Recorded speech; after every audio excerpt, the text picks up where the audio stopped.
Hello Anantapur welcome back to my channel. All of you good morning friends. ఈ video ద్వారా Anantapuram tomato market యొక్క prices information share చేస్తున్నానండి. ఈ రోజు వచ్చేసి అనంతపురంలో వర్షం కంటిన్యూగా నిన్నటి నుంచి పడుతూనే ఉందండి.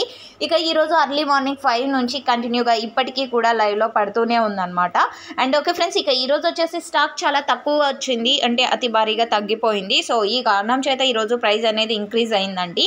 సో ఓకే ఫ్రెండ్స్, ఇక ఈరోజు ఇప్పటి వరకు జరిగిన ఆక్షన్ ప్రకారం తీసుకుంటే కనుక సూపర్ టాప్ వచ్చేసి 280 రూపాయలండి. ఇంకా యాక్షన్ అనేది కొంచెం అంటే ఇంకొన్ని మండీల్లో యాక్షన్ జరగాల్సి ఉంది. అండ్ జరగబోయే యాక్షన్లో ఏమైనా టాప్ రేట్ పెరిగితే మీకు కామెంట్ సెక్షన్లో మెన్షన్ చేస్తాను. ఇక క్వాలిటీ మంచిగా ఉంటే కనుక ప్రతి ఒక్క లాటు 150 రూపాయల పైన నడుస్తుందండి. 150 అండ్ 180, 200, 220, 230 వరకు క్వాలిటీ మంచిగా ఉంటే. ఇక క్వాలిటీ ఇంకొంచెం తక్కువగా ఉంటే కనుక 50, 70, 80, 100, 120, 150 లోపల నడుస్తుంది. ఇక ఒక్కొక్క మండీలో ఒక్కొక్క సూపర్ టాప్ అనమాట. 230 రూపాయల నుంచి 280 రూపాయల వరకు మిడిల్ ప్రైజెస్ సూపర్ టాప్లు.